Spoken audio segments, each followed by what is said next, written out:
Welcome to ECE for You, your one-stop channel to master electronics and communication engineering. Hello friends, तो आज के lecture में हम लोग डिस्कस करेंगे कॉमन एमिटर एम्पलीफायर और इसके दो कॉन्फ़िगरेशन हम लोग इस लेक्चर में डिस्कस करेंगे। पहले कॉन्फ़िगरेशन में हम लोग एमिटर में कोई भी रेजिस्टेंस नहीं लगाएंगे और दूसरे कॉन्फ़िगरेशन में हम लोग एमिटर में एक रेजिस्टेंस लगाएंगे और उसके बाद उसकी एनालिसिस करेंगे। तो जो पहला कॉन्फ़िगरेशन है उसकी एनालिसिस हम लोग हाइब्रिड पाई मॉडल की मदद से करेंगे और जो दूसरा कॉन्फ़िगरेशन है उसकी एनालिसिस हम लोग टी मॉडल की मदद से करेंगे। इसमें ऐसा कोई हार्ड एंड फास्ट रूल नहीं है, लेकिन हम लोग को एनालिसिस करने में थोड़ी सी आसानी होती है, इसलिए पहले मॉडल में हम लोग हाइब्रिड पाई मॉडल का यूज़ करते हैं और दूसरे में हम लोग टी मॉडल का यूज़ करते हैं। तो सबसे पहले हम लोग एक कॉमन एमिटर एम्पलीफायर बना लेते हैं। देखिए, बीजेटी की मदद से अगर मैं एक कॉमन एमिटर एम्पलीफायर बनाऊंगा तो किस तरह से बनाऊंगा। ये मेरा एक एनपीएन ट्रांजिस्टर है, ठीक है, जिसमें हमने एमिटर में एक कपलिंग कैपेसिटर लगा रखा है और हमने इसमें एक करंट सोर्स लगा रखा है, ठीक। और इस साइड से मैं इसमें एक सिग्नल अप्लाई कर रहा हूँ जिसमें रेजिस्टेंस जो है वो आर सिग्नल है और वोल्टेज जो सिग्नल का है वो वी सिग्नल है, ठीक। और इसको हम लोग कपल करेंगे एक कैपेसिटर की मदद से जिसको मैंने CC1 नाम दे दिया है। यहाँ पर एक रेजिस्टेंस जो है वो बेस में RB है, इसको इस तरह से कनेक्ट किया गया है।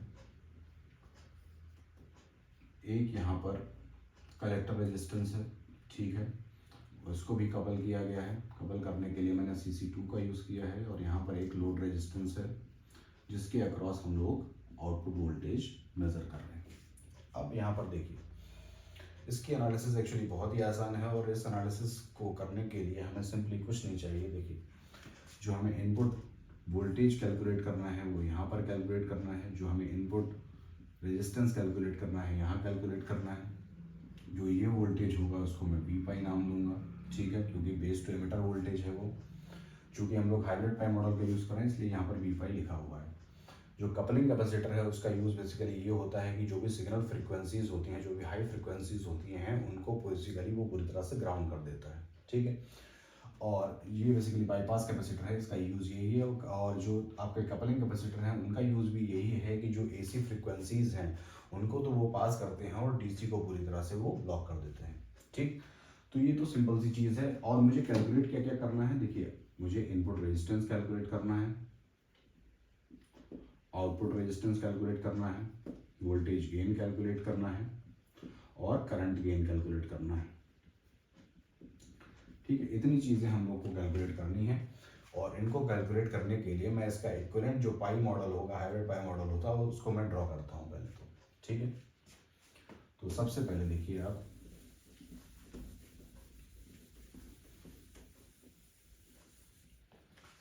सबसे पहले मेरा सिग्नल रेजिस्टेंस आ गया है आर सिग्नल, सिग्नल वोल्टेज आ गया है वी सिग्नल, एक बेस रेजिस्टेंस है RB, ठीक है, और यहाँ पर एक रेजिस्टेंस आ गया है R पाई, ठीक है। उसी के अकॉर्डिंग यहाँ पर एक करंट सोर्स आ जाएगा जिसको मैं GM V पाई नाम दे दूंगा। यहाँ पर एक रेजिस्टेंस आ जाएगा R0 या R0 बोल दीजिए उसको आप। ये आपका हो गया है कलेक्टर रेजिस्टेंस और ये हो गया है आपका लोड रेजिस्टेंस, ठीक है। लोड रेजिस्टेंस के अक्रॉस अपने को क्या कैलकुलेट करना है, वी आउटपुट, ये कलेक्टर रेजिस्टेंस। R0 जो भी जनरेट होता है वो अर्ली इफेक्ट की वजह से जनरेट होता है। अब आप एक चीज़ देखिए, अगर मैं यहाँ पर इनपुट रेजिस्टेंस कैलकुलेट करने की कोशिश करूँ, ठीक है, तो सिंपली अगर मैं इस डायरेक्शन से देखने की कोशिश करता हूँ तो मुझे दो चीज़ें एनकाउंटर होंगी। पहला तो है बेस रेजिस्टेंस और दूसरा है सिंपली हमारा R पाई, ठीक है। दोनों ही किस में है, पैरेलल में, ठीक है। तो सिंपली अगर मैं लिखना चाहूँ तो RI की वैल्यू क्या लिख सकता हूँ मैं, RB R पाई, ठीक है, पैरेलल में। ये आपकी पहली इक्वेशन हो गई, ठीक है। अब डिपेंडिंग अपॉन द सिचुएशन की RB बड़ा है या R पाई बड़ा है, you can easily calculate the RM, ठीक है। सिंपली अगर RB बड़ा हुआ है, RB अगर R पाई से बहुत ज़्यादा बड़ा है, ठीक है, तो पैरेलल का रूल क्या कहेगा, RI कितना हो जाएगा, R पाई के बराबर हो जाएगा। और इन केस R पाई अगर आपने बड़ा लिया हुआ है तो RB से, तो उस केस में RI जो है वो RB हो जाएगा। सो इट्स वेरी इजी, ठीक है। अब देखिए, अगर आपको इनपुट रेजिस्टेंस तो आपने कैलकुलेट कर ही लिया है, इनपुट वोल्टेज कैलकुलेट करना है तो आप कैसे करोगे। देखिए, V इनपुट बेसिकली क्या वोल्टेज है, V इनपुट वोल्टेज जो है जो इसके अक्रॉस वोल्टेज होगा वही इसके अक्रॉस वोल्टेज होगा। तो पहली कंडीशन तो यही हो गई कि V इनपुट किसके बराबर हो जाएगा, V पाई के बराबर हो जाएगा। वो सब ठीक है, V इनपुट जो है वो V पाई के बराबर है, लेकिन मुझे अगर सिग्नल के फॉर्म में कैलकुलेट करना है, सिग्नल वोल्टेज के फॉर्म में कैलकुलेट करना है, तो वो मैं कैसे करूँगा। तो सिंपल V सिग्नल जो है कितना वोल्टेज आर बी के अक्रॉस हो रहा है या आर पाई के अक्रॉस हो रहा है, उससे हम लोग निकाल सकते हैं। ठीक है, तो अगर मुझे निकालना है तो मैं सिंपली क्या करूँगा, आर आई आपका कितना है, आर आई है आपका आर बी इंटू आर पाई। ठीक है, अब देखिए, अब मुझे अगर निकालना है कि वी आई कितना होगा, तो वी आई को सिंपली मैं डिस्ट्रीब्यूट कर दूंगा, V signal into R B into R pi divided by R B R pi का पैरेलल प्लस आर सिग्नल। ठीक है, इजी, कोई दिक्कत वाली बात नहीं है इसमें। ठीक है, आर बी आपको पता ही है, आर पाई आपको पता ही है, तो आप इजीली कैलकुलेट कर सकते हो। डिपेंडिंग अपॉन द सिचुएशन की, सिचुएशन किस टाइप की है, तो आप वी आई यहाँ से इजीली कैलकुलेट कर सकते हो। अगर मुझे आउटपुट वोल्टेज चाहिए तो आउटपुट वोल्टेज मैं किस तरह से कैलकुलेट करूँगा, सिंपल है, करंट क्या बह रही है इसमें, जी एम वी पाई बह रही है, किस डायरेक्शन में बह रही है, अपोजिट डायरेक्शन में बह रही है। क्यों, क्योंकि करंट जो भी बहेगी इन रजिस्टर्स में वो सब इस डायरेक्शन में बहेगी, तो सभी की पोलैरिटी क्या होगी, इस टाइप से होगी, जो वोल्टेज की पोलैरिटी होगी वो इस टाइप से होगी। तो इस केस में मुझे माइनस लगाना पड़ेगा, तो जी m V pi into R zero R C R L, simple सी बात है। ठीक है, तो हमारा जो आउटपुट वोल्टेज है वो कितना निकल कर आ गया है, आउटपुट वोल्टेज हमारा इतना निकल कर आ गया है। ठीक, अगर मैं आउटपुट रेजिस्टेंस की बात करूं तो आउटपुट रेजिस्टेंस अगर मैं इधर से देखना शुरू करूंगा, ठीक है, तो आउटपुट रेजिस्टेंस कितना आ जाएगा मेरा, आउटपुट रेजिस्टेंस को अगर मैं सिंपली लिखूं, बस हो गया। ठीक है, so these are the 4 equations which we will use to demonstrate all the required parameters. ठीक है, आर आई हमारा मिल चुका है, ठीक, पहली इक्वेशन तो ये हो गई। दूसरा हमारा इनपुट वोल्टेज मिल चुका है, आउटपुट वोल्टेज मिल चुका है, और आउटपुट रेजिस्टेंस मुझे मिल चुका है। अगर मैं वोल्टेज गेन को निकालना चाहूँ तो मैं किस तरह से निकालूंगा। अगर आप ओवरऑल वोल्टेज गेन की बात कर रहे हैं तो ओवरऑल वोल्टेज गेन आप कब प्राप्त कर सकते हैं, ओवरऑल वोल्टेज गेन आपको तब मिलेगा जब V zero divided by V signal होगा। ठीक है, अगर आप नॉर्मल वोल्टेज गेन की बात कर रहे हैं तो उस केस में क्या होगा कि वी आई जो है वो वी पाई के बराबर ही है, हम लोगों ने अभी देखा ही है। ठीक है, तो उस केस में अगर मैं वोल्टेज गेन कैलकुलेट करूंगा तो जी M R zero R C R L.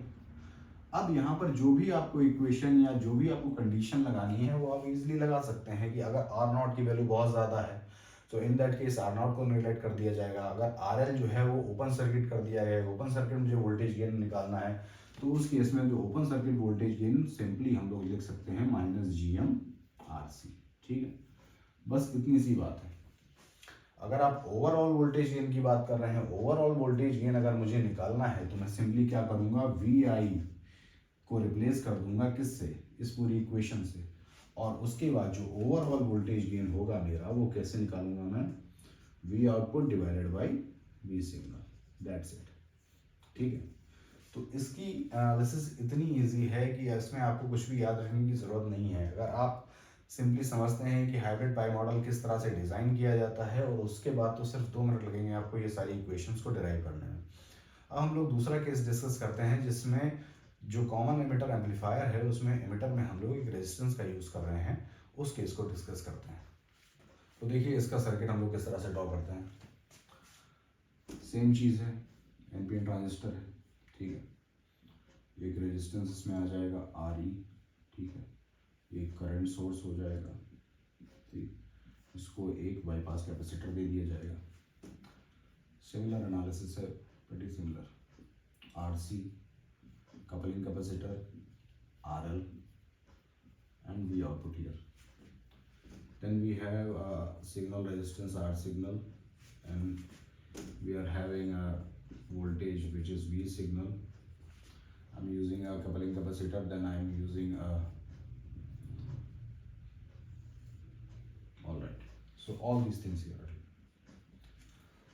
So basically जो ये कॉन्फ़िगरेशन है इसमें क्या किया गया है, इसमें एक रेजिस्टेंस का यूज़ किया गया है कहाँ पर, एमिटर में, ठीक है। और इसका क्या इम्पैक्ट पड़ेगा वो अपन जब इक्वेशन सॉल्व करेंगे तब आपको समझ में आएगा कि इस जो हमने रेजिस्टेंस लगाया है एमिटर में इसका इम्पैक्ट क्या है एक्चुअली। अब देखिए, अगर मुझे इनपुट वोल्टेज कैलकुलेट करना है तो मैं इसके अक्रॉस करूँगा, ठीक है। यहाँ पर जो मुझे रेजिस्टेंस मिलेगा वो RIB मिलेगा कुछ भी, ठीक है। और दूसरी चीज़ ये है कि अगर मुझे इनपुट रेजिस्टेंस कैलकुलेट करना है तो यहाँ से मिलेगा मुझे, आउटपुट रेजिस्टेंस मुझे कैलकुलेट करना है तो मुझे यहाँ से मिलेगा, ठीक है। आउटपुट वोल्टेज तो मुझे यहाँ से मिल ही रहा है, ठीक। तो इसकी एनालिसिस हम लोग किस तरह से करेंगे, इसकी एनालिसिस हम लोग करेंगे टी मॉडल की मदद से, ठीक है।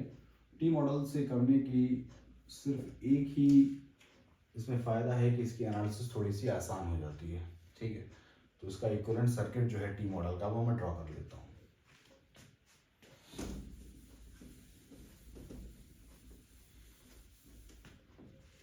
अब आप देखिए, ये आपका R सिग्नल हो गया, ये आपका RB हो गया, ठीक है। यहाँ पर एक स्मॉल रेजिस्टेंस RE हो जाएगा और यहाँ पर एक रेजिस्टेंस RE है, ठीक। और यहाँ पर एक जो करंट सोर्स हो जाएगा आपका वो अल्फा IE हो जाएगा, ठीक है।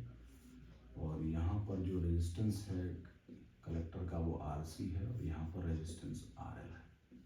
आउटपुट वोल्टेज इसके क्रॉस लेंगे हम लोग, ठीक। और यहाँ पर जो वोल्टेज है वो V सिग्नल है, ठीक है। तो इसकी एनालिसिस हम लोग को करनी है। अब देखिए, यहाँ पर VI कैलकुलेट करना है, RI कैलकुलेट करना है, ठीक है। और यहाँ पर जो रेजिस्टेंस होगा उसको मैं मान लेता हूँ कि वो यहाँ से RIB मुझे दिखेगा, ठीक है। अब एक चीज़ देखिए, अगर मुझे RI कैलकुलेट करना है तो वो मैं किस तरह से कैलकुलेट करूँगा। देखिए, RI क्या होगा, RI होगा सिंपली RB पैरेलल में RIB। अब RIB मुझे कैसे कैलकुलेट करना पड़ेगा, RIB अगर मुझे कैलकुलेट करना है तो VI डिवाइडेड बाई IIB, ठीक है। ये इक्वेशन बन जाएगी, ठीक। अब इधर आइए आप, अब इस डायरेक्शन में आप देखिए थोड़ा सा, इस डायरेक्शन में अगर आप देखेंगे तो IIB की जो वैल्यू होगी वो कितनी होगी, वो होगी बीटा प्लस 1, सॉरी IE जो होगा वो बीटा प्लस 1 IIB होगा, ठीक है। बीटा प्लस 1 IIB होगा, यानी IIB की जो वैल्यू होगी वो कितनी हो जाएगी, IE upon beta plus 1। This is equation number 2। अब देखिए, जो यहाँ पर वोल्टेज होगा वही तो वोल्टेज यहाँ पर होगा। तो अगर मैं VI की वैल्यू को लिखूंगा तो VI की वैल्यू को मैं किस तरह से लिख सकता हूँ, IE into RE plus RE, simple.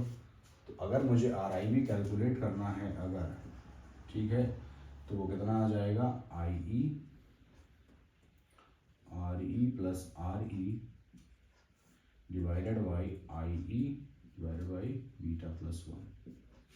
All right, IE cancel, then IIB will be equal to beta plus 1 into RE plus RE।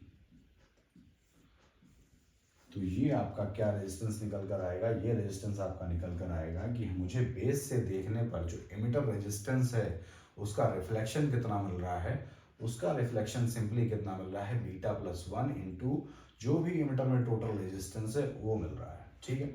तो ये इक्वेशन बहुत ही इंपॉर्टेंट है, इस इक्वेशन का यूज़ आप काफ़ी जगह कर सकते हैं, ठीक है। सिंपल सा इसको हम लोग रेजिस्टेंस का रिफ्लेक्शन रूल ही बोलते हैं कि इनपुट से अगर देखने पर मुझे बेस जो भी रेजिस्टेंस है हमारा एमिटर में वो बेस में मुझे कितना दिख रहा है, वो beta plus 1 times RE plus RE ही दिखेगा, ठीक है।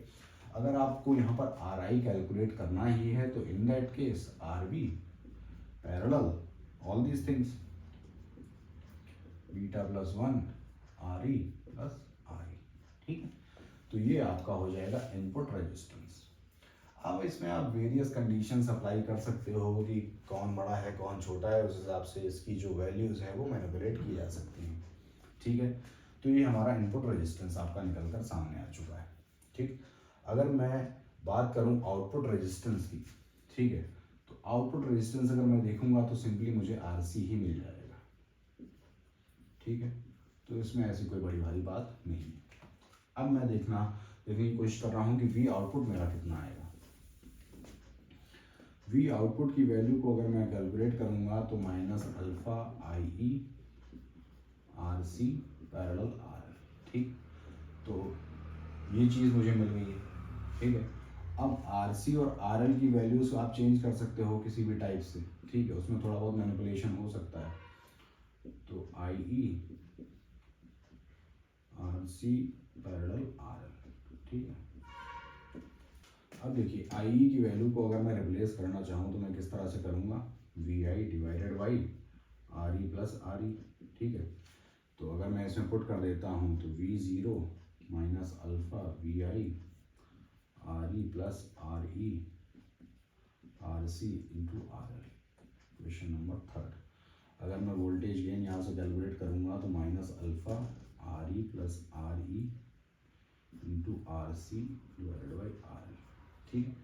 तो ये मेरा वोल्टेज गेन कैलकुलेट होकर आ चुका है, ठीक है। तो मुझे वोल्टेज गेन भी प्राप्त हो गया है, मुझे इनपुट रेजिस्टेंस मिल गया है, मुझे आउटपुट रेजिस्टेंस मिल गया है। ये सारी चीज़ें हम लोगों ने इसमें कैलकुलेट कर ली हैं। अब डिपेंडिंग अपॉन द सिचुएशन की RC और RL की वैल्यूज़ क्या हैं, अगर आपको open circuit voltage gain calculate करना है तो RL की वैल्यू को इन्फिनिटी आप कर दीजिएगा, तो जो भी पैरेलल है उसमें RL एलिमिनेट हो जाएगा। तो वो सारी चीज़ें हैं। अब इसमें जो हम लोगों ने RE लगाया हुआ है इसके इम्पैक्ट को हम लोग देखते हैं कि क्या होता है, ठीक है। और उसमें भी कुछ चीज़ें हम लोग कंसीडर करेंगे, क्योंकि बिना उन चीज़ों को कंसीडर करे इसके इम्पैक्ट को समझना उतना आसान नहीं होगा, ठीक है। तो जो हम लोगों ने एक्स्ट्रा रेजिस्टेंस लगाया है एमीटर में उसका इम्पैक्ट क्या है उसको हम लोग डिस्कस करते हैं। तो देखिए हम लोगों ने जो एमीटर में रेजिस्टेंस लगाया था उसका इम्पैक्ट क्या होता है। उसका इम्पैक्ट बेसिकली ये होता है कि इनपुट रेजिस्टेंस है हमारा वो किससे इंप्रूव हो जाता है, 1 + GM RE से इंप्रूव हो जाता है। जो वोल्टेज गेन है हमारा वो थोड़ा सा डिक्रीज जरूर हो जाता है, ये ट्रेड ऑफ रहता है उसमें। दूसरा है वोल्टेज गेन लेस डिपेंडेंट हो जाता है हमारा बीटा पर, यानी टेम्परेचर डिपेंडेंसी थोड़ी सी हमारी वोल्टेज गेन की कम हो जाती है, यानी कि टेम्परेचर अगर चेंज होता है तो भी हमारा वोल्टेज गेन जो है वो ऑलमोस्ट कांस्टेंट ही रहता है। और फ्रीक्वेंसी रिस्पांस जो है वो हमारा इंप्रूव हो जाता है, ठीक है, हाई फ्रीक्वेंसी रिस्पांस इंप्रूव हो जाता है। तो इस लेक्चर में हम लोगों ने डिस्कस किया था कॉमन एमिटर एम्पलीफायर, उसके 2 कॉन्फ़िगरेशन हम लोगों ने डिस्कस किए थे। नेक्स्ट लेक्चर में हम लोग कॉमन बेस और कॉमन कलेक्टर एम्पलीफायर डिस्कस करेंगे, और उसके बाद वाले लेक्चर्स में हम इन तीनों का कंपैरिजन करेंगे। Thank you.